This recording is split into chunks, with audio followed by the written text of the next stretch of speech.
like cold-blooded heart. And, that, it's another turn-off. I like the kind of Western Coast attitude, or maybe even the Florida laid back, and, that's the way I'd rather live life. So, it's a whole bunch of sensibilities that you realize what D.C. is. You have to be a certain personality to endure it, frankly. I mean, it just grates on you, and after a while, the good people do leave. Most of them have already gone. So you can pretty much, determine whether the person's a real lizard by how long they've been in D.C., how long they can stand it, because you have to keep your mouth shut about so many abuses over and over that anybody who's been there for a long period of time knows where the bodies are buried and how many are stacked up and how many inside deals have taken place and, who got offed and assassinated, whose careers and lives are ruined. I mean, it's really ugly. It can get really ugly. I think this is germane. That's the reason I'm bringing it up. I mean, not just for old, war stories and stuff like that, but, I went to some places, and there were some people there, I'll just say guys especially, because I was alone at the time, and, they would ask you questions where they're trying to feel you out, and it, and, they think they're being really clever, but it's like, no, you're not. And then they would tell you, watch out for this guy, watch what you say. And, I'd look at them going excuse my French, but what is your fucking problem, man? I mean, it's a party. I want to hear about this shit. I came in to have a good time. But, did you ever get yourself, you and your wife, ever be in an environment where there was that kind of thing going on? Well, I just remember certain conversations. I've been to lots of parties in D.C., lots of cocktail parties in Georgetown and, other events, and you don't talk about certain things. There are certain subjects that aren't covered, and, some people are less than forthright about, who they're, if they're working for a senator or whatever, things are very hush-hush because they could say anything they could say could be damaging. So, you just don't talk about it.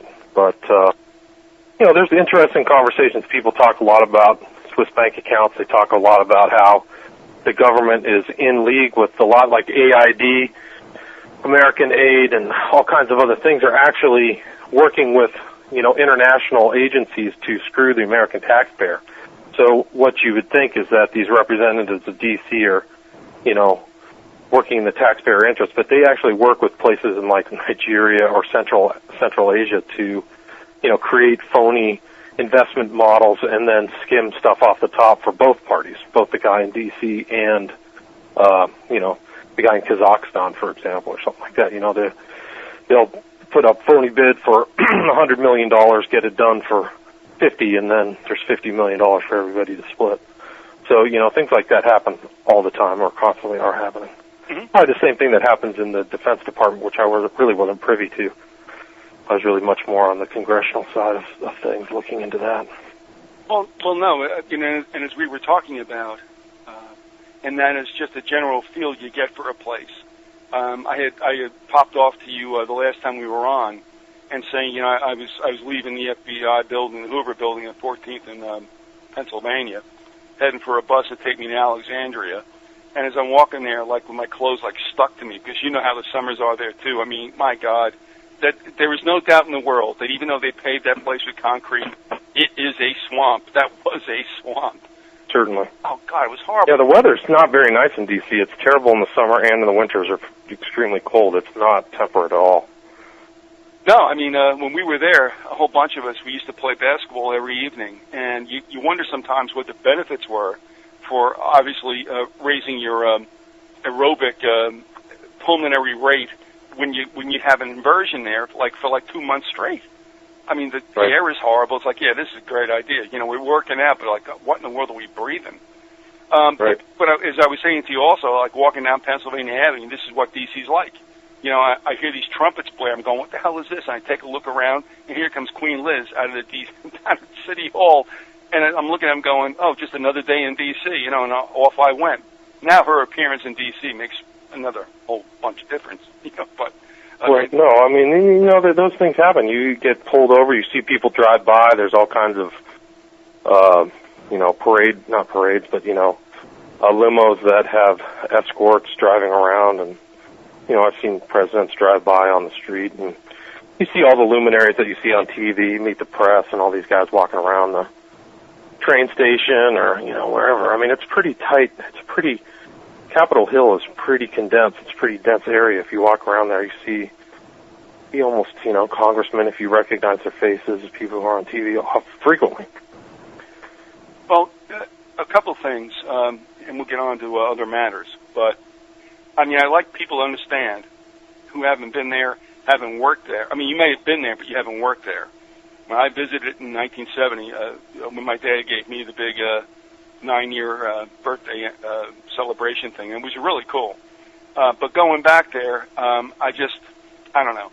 I mean, I've been in New York. I mean, I was growing up in New York. You're not going to shock me with anything. But in D.C., it was just something like, I don't know, sleazy.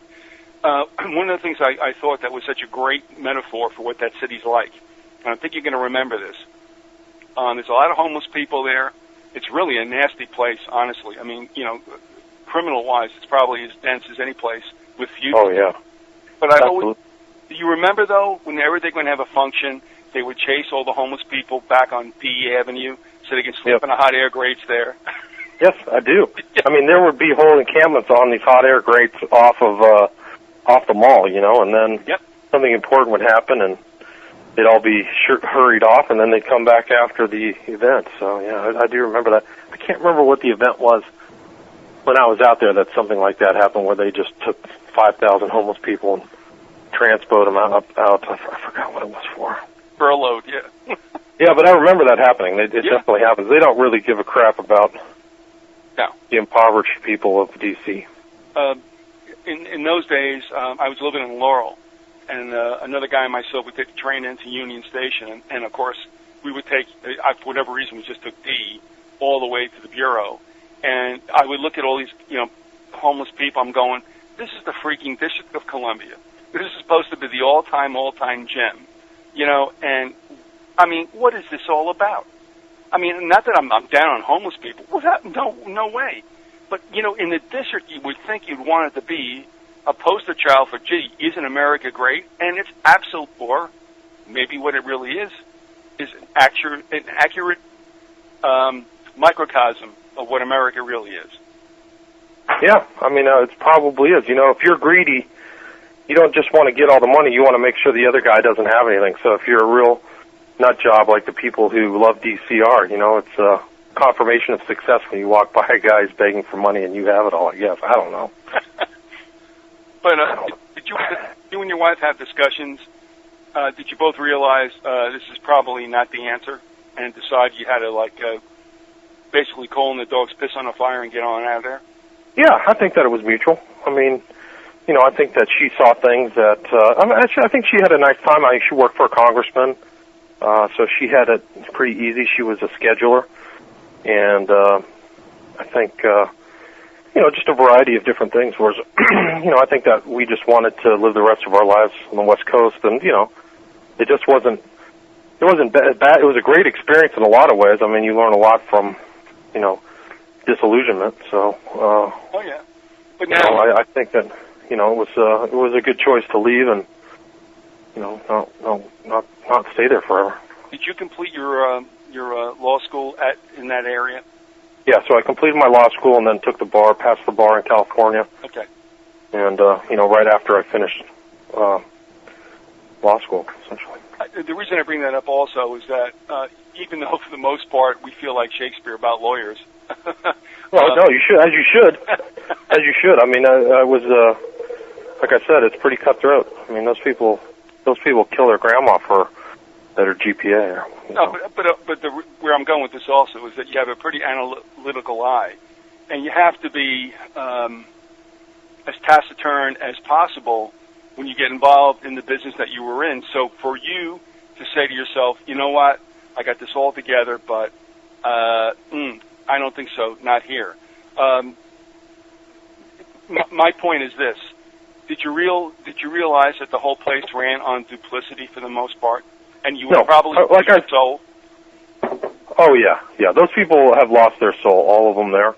Like I said, they've seen so many murders and abuses and thefts and misuses of public funds and wrongdoing that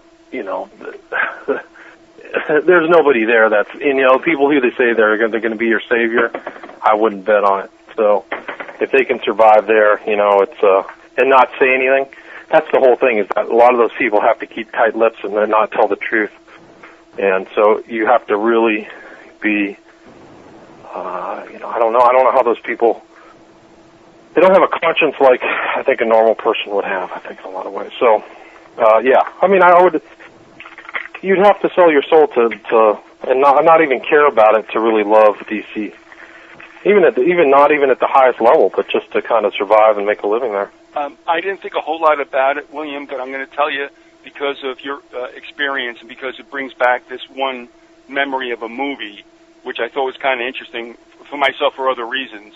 Remember that movie with Tom Cruise, where he's a lawyer in D.C., with Gene Hackman? You remember that at all? Sounds familiar. What was the name of it? Yes, I can't come up with it. It was just one of those things where the guy said, boy, you know, this is the great life, and then he realized what he was in, and, man, try to get yourself out of it, you know?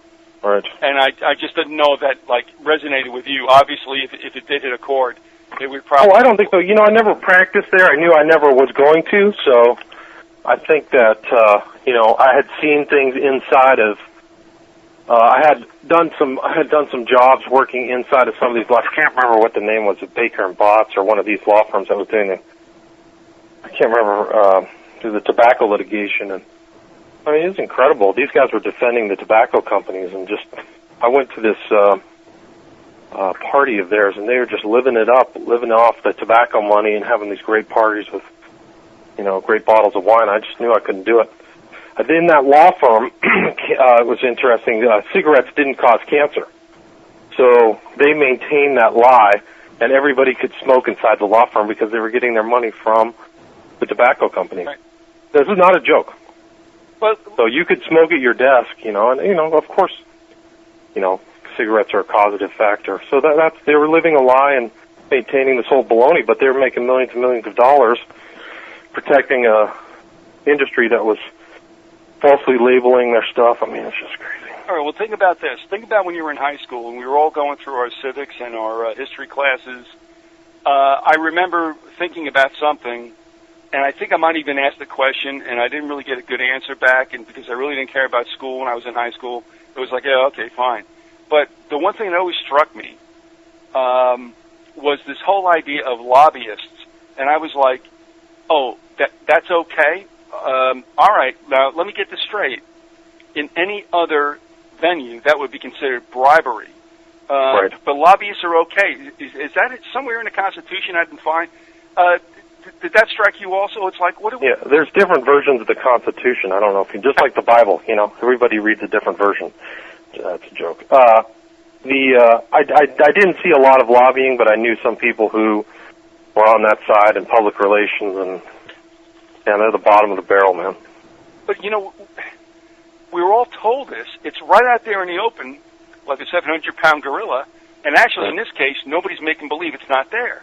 It's there, and yet I look at teachers, and I'm not laying it on them necessarily, but it's like, at what point do people just start to say, hey, wait a minute, man. These guys are loaded with cash, and they're going up there and plying congressmen and senators with this stuff, and it's okay? Where did that happen? And it's... You know what I mean? It's one of those questions that never gets aired out, and it goes on, and then it becomes part of the furniture. You just really don't pay attention to it. But I always found that as like, who's kidding who here about what this is actually, you know, about? And you saw it firsthand also down there as well. Right, yeah. And most of the congressmen, they have people on their staff who are old buddies from the old days, you know, that those are the guys who take the manila envelopes. It's never the congressman. So it's always...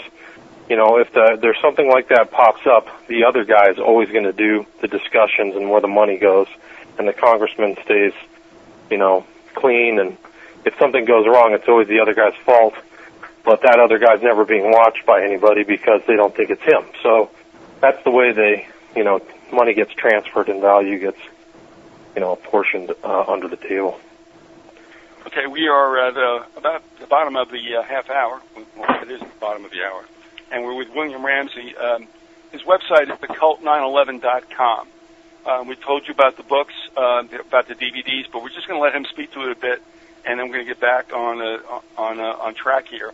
Bill, let's do a little business and tell us about what the websites are like. And I'll tell you, if you can, a little thumbnail, if you will, not only about the book but about the DVDs. Yeah, even when I was in law school, I did a lot of reading on outside reading away from what would be called the mainstream media on a variety of different subjects, and that would be things like Waco and what happened at Ruby Ridge and what happened in Oklahoma City and that bombing. And so I'd always had a sensibility that there was usually more to the story than the cover story. And so I was a researcher into 9/11. I thought I was a believer in what happened at 9/11.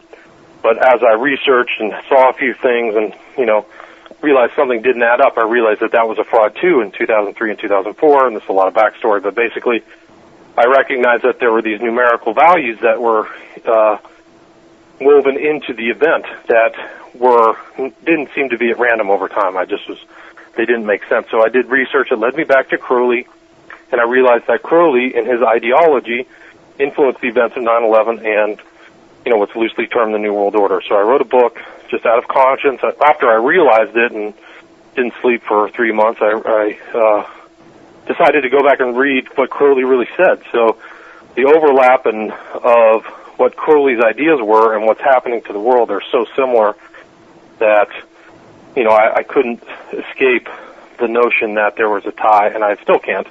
And so anyway, I wrote the book, and I started to research because I had thought myself, I was pretty proud of myself thinking that I had knew a lot of stuff, and the reality is I didn't really know anything. So I started reading the occult and start seeing stuff in Hollywood, and, there's a whole subtext of this occult information that's influential. Unfortunately, the people who are involved in the cult tend to have an undue influence upon the world in a very negative sense. So anyway, I wrote the book. I have 500 footnotes available on my website. You can get it on Amazon, or you can get a copy of it on Kindle. And then my movies are also available. You can watch it on video on demand. That's on Amazon, or you can buy it on my website too. And those just kind of verify the information that I had in the book. Also, please touch upon the DVDs, which we have not done before. If you can just give me an idea about what's going on there. Well, the DVDs, like I said, there's the Occult Hollywood, and then The Prophet of Evil is the information that is in my book, but more visual. So It kind of runs alongside. I try to pull out the salient quotes and elements that I thought were very important, that you could put into a 90-minute documentary. And I just show that these numbers are important to Crowley and his system, and that they're inculcated into the events of 9/11, 11, 77, 93, and 175. Okay. And I know that we had talked before about Occult Hollywood and some of the work that Valentini had done that you had seen also. And right, and that definitely was an inspiration partially for my work, and I didn't put enough of his stuff into my movie, and I should actually put together an addendum and attach it to your website just to show that there's even more stuff there. Anyway, sorry. No, not at all. And in fact, I'm glad you said that, because I've not been in touch with him for over 2 or so years. Something took place. I don't know what it was. I'm not saying everything's nefarious, but because sometimes people just say, "Look, this is crazy. This is too deep, and I'm out of here." John was such a good guy, and he lent so much to that research, and then bang. I mean, were you ever in touch with him via email? No, never. No, I didn't even know the guy, but I had seen it on your site. But see, that didn't lead me forward. It was just, I think some of the influences were seeing that 11 was important. I had read something by a guy by Captain May, who was, he had something called Ghost Troop, but I don't think he got my opinion, he didn't get the exact tie to Crowley. No. Because 93 is a Crowley number. It's nowhere else in the occult. Crowley was the person who made that determination through the Kabbalah that 93 was important. And so he never really made those correlations, but he saw that 11 was important, and he didn't attach it to the occult like I did, or the direct focus on Crowley. But so I had seen this around, but I knew very little about the occult. I didn't understand it, and now that I understand it, I see it everywhere. Harry Potter, movies. I have the reason why I called the Occult Hollywood Volume 1 is I'm working on Volume 2, and the Harry Potter books are just like a child's elementary introduction into the occult. I mean, it's incredible. Welcome to J.K. Rowling is deeply knowledgeable about the occult. She's not even like a half-wit. She knew everything with that first book. It's incredible. This doesn't really matter, but I think a lot of people also suspect her as not being alone in her authorship, shall we say. I wouldn't believe it. I bet she's a figurehead. It's the Harry Potter and the Philosopher's Stone is a foundational entry into occult doctrine. The Philosopher's Stone, and Crowley makes determinations based upon that. He says that the Philosopher's Stone is that the perfection of the interior heart of an individual, and perfecting of his will. I can't remember the direct quote, but it's a very crucial foundational notion within occult practice, or the path of the left-hand path, and she lays it all out. Nicholas Flamel, all these great occultists are referenced in her works. Sirius, Draco. I mean, it goes on. I don't even have it all figured out yet, but I'm commencing a study on it, and it'll be in my next movie. All right. Also, folks, I would think give us a couple more minutes, and if you're given one to call in and chime in, by all means. Also, I'm going to embark on asking a line of questions where we can really get down to the nitty-gritty about this stuff, because there's a very ugly side to what's going on in the United States. It's got nothing to do with parties. It's got everything to do with principalities of darkness, shall we say. Would you be comfortable with that statement? Absolutely. So if you want to, by all means do so, but give us a couple of more minutes yet so you can find out where we're going to go with this. But if it's okay with you at this juncture, William, and if it's not, let me know. And we lost you in the room, by the way. I don't know if that's deliberate or not, but if you can, get back in there. No problem. I'm pacing around my place. I'm going to go back. No, I mean, you just walked in the door and got this going. I appreciate the fact that you hit the ground running and could do the interview.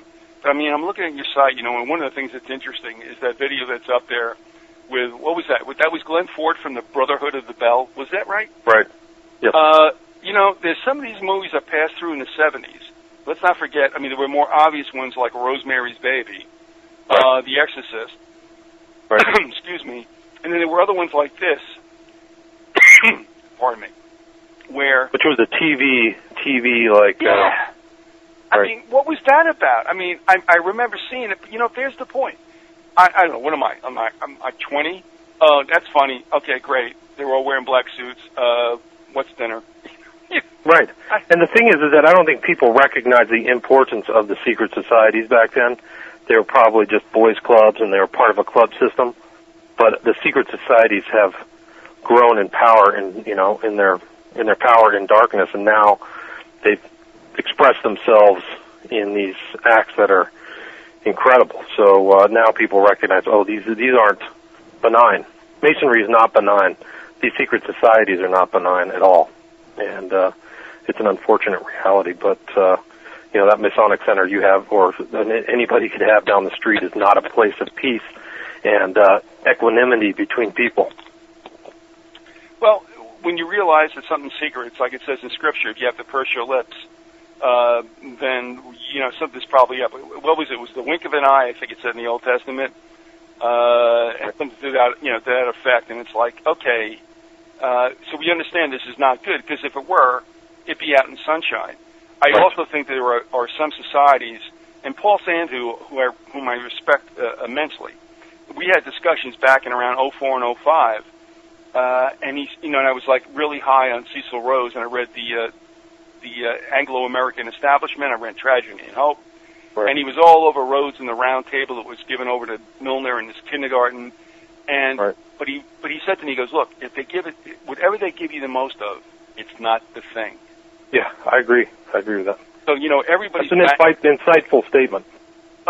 Actually, it was. I mean, if it isn't a big aha to people, well, it was to me, and it crystallized a lot of things, and that is, look, if they're going to give you the information, it isn't where it's at. You got to go someplace else.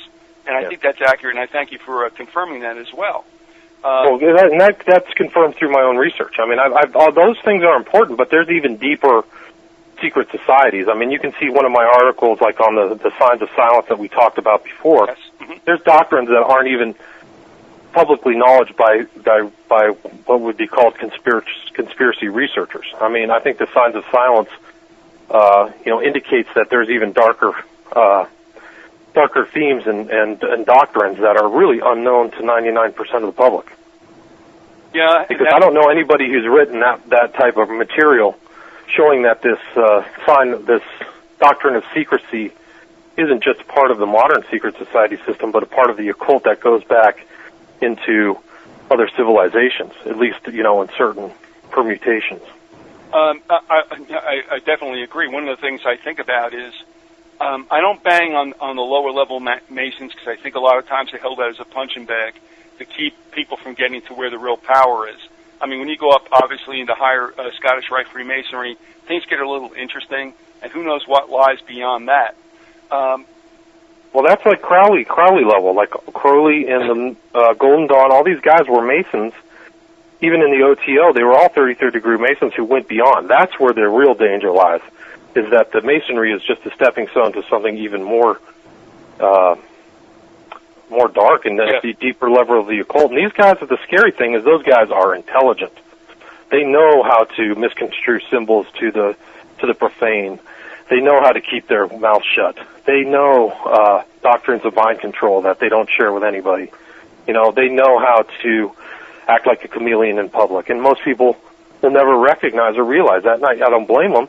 But there's a lot of current underneath that surface that, I tried to mine in my book. I don't even know if I captured it all. I could have probably written another 50 pages on the Golden Dawn and the OTO just to show their influence. The OTO influenced Hitler, as a matter of fact. Parsifal was written by a OTO member that Hitler, he used to go to these shows and go into a trance. So there's a lot of deeper connections that the public doesn't even want to make that leap. And I mean, Hitler was probably the linchpin of the 20th century. Everything led up to him, and things led from him. So, and this is a master occultist Satanist that a lot of people just think he's a German nationalist, which was only about half of the story. But don't you think, William, that all the people that were in the positions they were in were there for a reason, and it was not an accident, and they were controlled? I'm talking about Hitler. I'm talking about Churchill. No. Huh? No. I think that Hitler was very independent in a lot of ways because he did such radical things. I don't think somebody was telling him to invade Russia, and his ideas of world revolution were consistent, strangely, with communism. But I do think that communism was influenced from the outside. I do think Nazism was influenced from the outside, no doubt. But I do think, at certain points, these guys get big enough for their britches where they can think they can become independent. Independent from the bankers who finance them and from the military that supported them, and so totally controlled Hitler.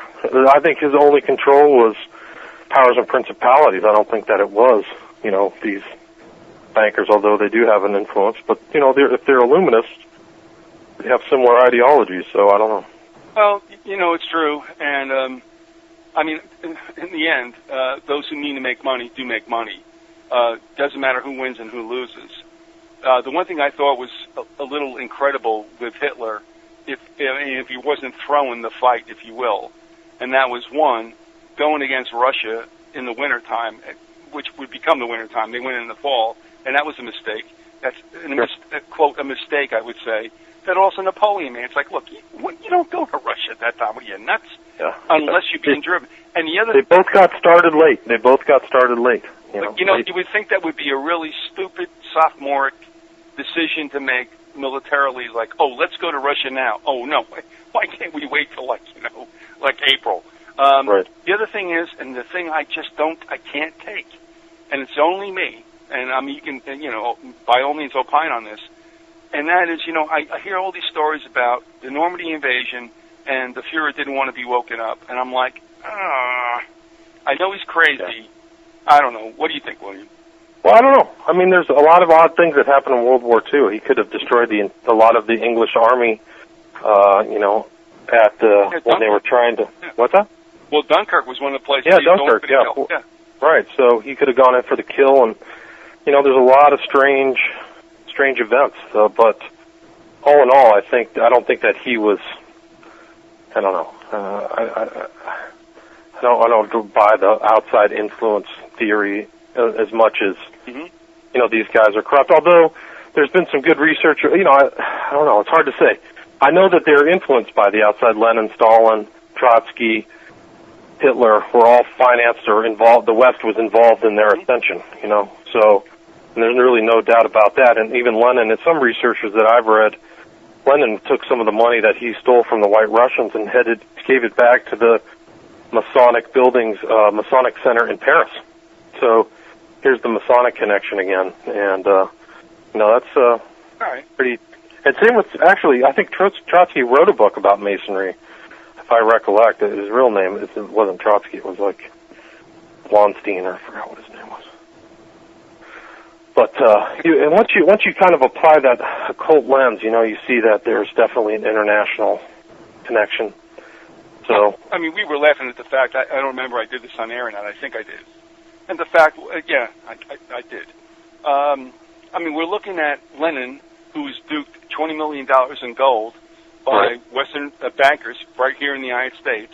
And then Trotsky was, like, nurturing his whole deal on the east side of Manhattan. And Schiff. Huh? Yeah. He used to, I think he lived in Jacob Schiff's house. That's beautiful. I mean, Schiff is then Schiff, what is his grandson marries one of the Gore daughters or something like that. That's so crazy. Well, and Schiff's the one, I didn't want to mention the name, not for anything, but I just didn't do it. But Schiff's the one that was supposedly also targeted as the one who gave the $20 million to Lenin. Yeah, well, I wouldn't doubt it. I mean, I thought it was the German intelligence that gave the $20 million in gold bullion for Lenin. Wasn't there a famous train ride into St. Petersburg that Lenin took? Yeah, it was a train ride that had to avoid Germany, I think, to get in there. Yeah, I have to go back and look at my books. Yeah, me too. I know. But Schiff was also notorious for lending Japan money to continue the fight against the Russians in, I think it was 1905. So the Japanese have a strange history about bankers out of New York because there was a spot in their time where they were getting loans from New York banks to support their war power. So, I mean, it's the banking history is crucial. So anyway, it's kind of.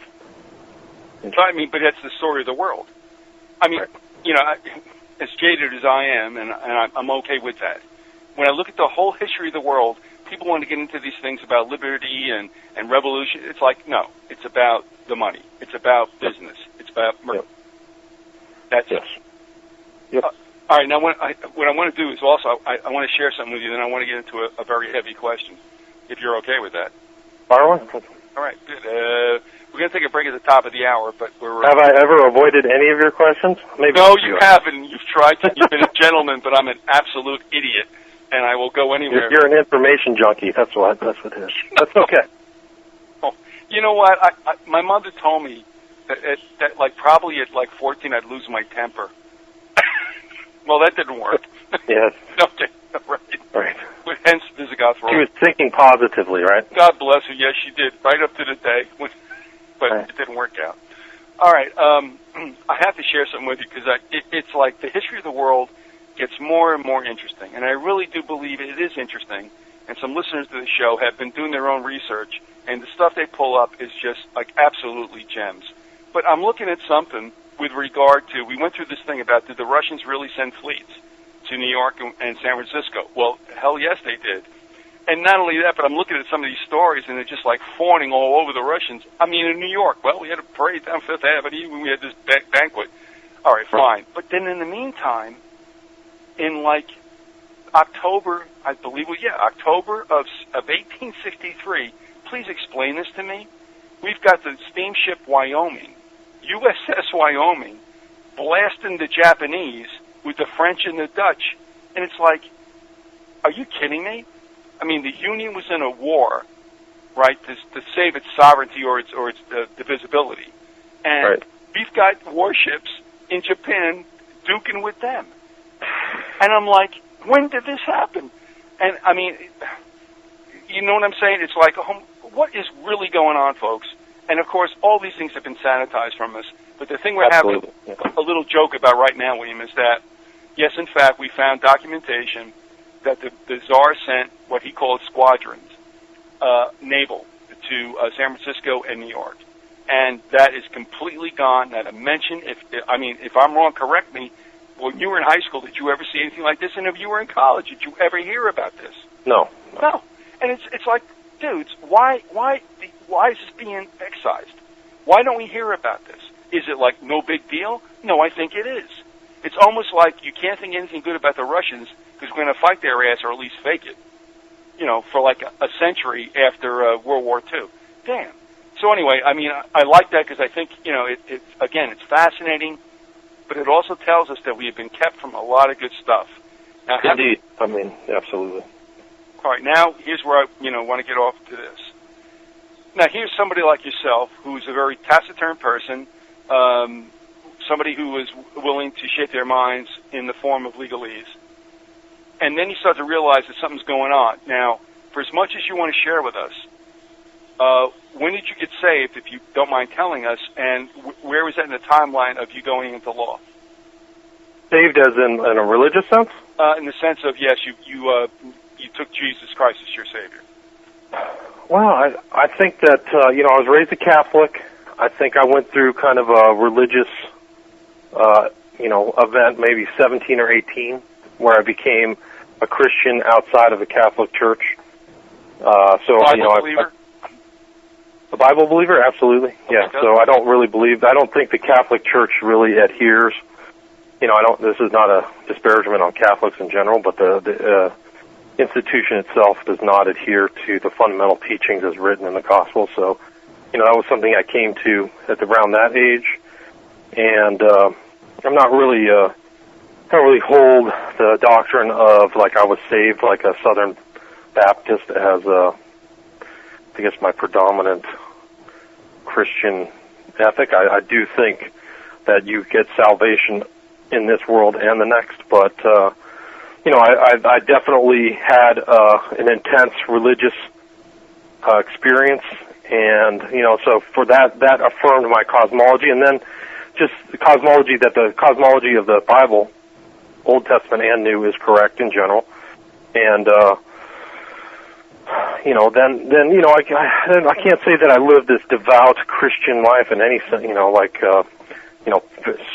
externally pious or anything like that. No, that's okay. But you had a conscience and you had a Holy Spirit in you, and you started to realize that. That's the only way I can, for me.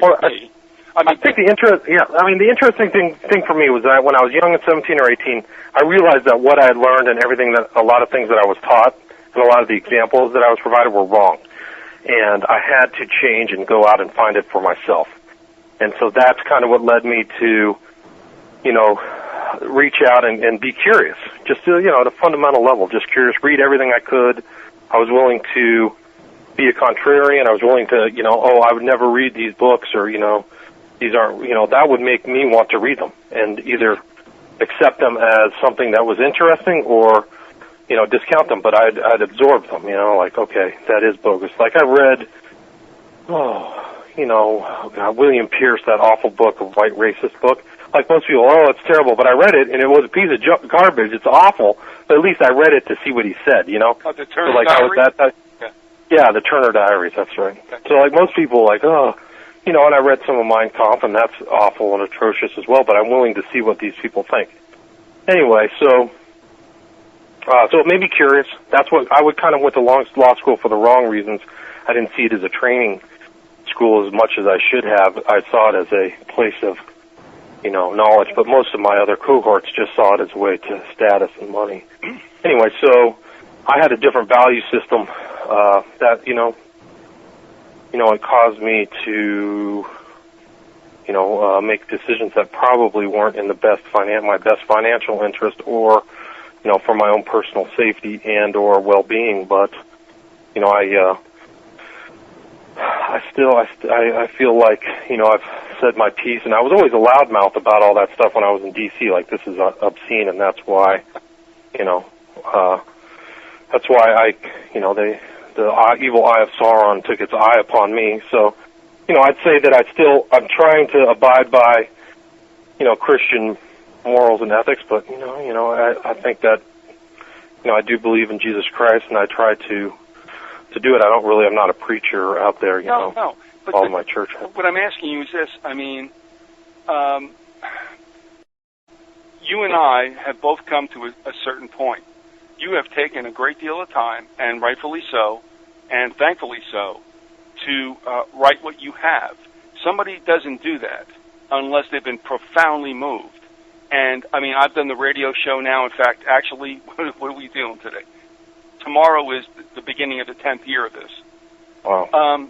But the thing is, we do this because we've been struck by something. And I'll tell you, William, when we first began the show, Harry and myself, we didn't really do it under a Christian aegis, not at all.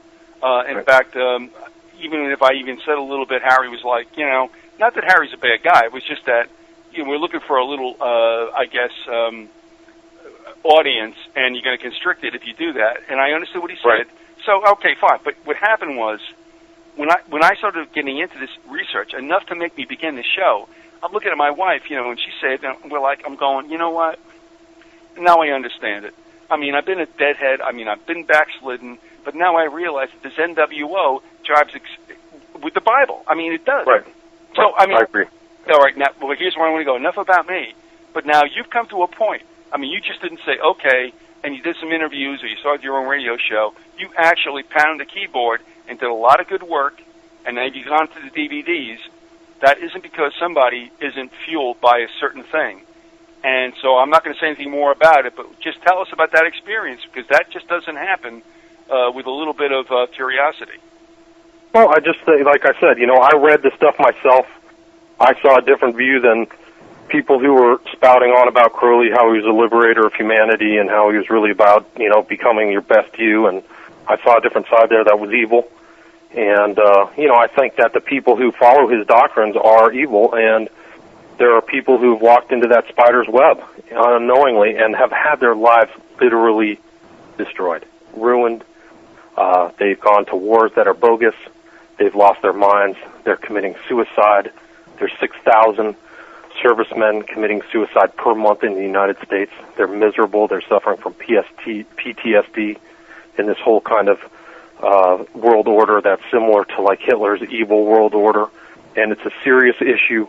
And I want people to know that a lot of the people who are telling them that this is about liberty and fighting them over there, or else they'll be over here, that it's a bunch of fallacious lies, and it's demonic.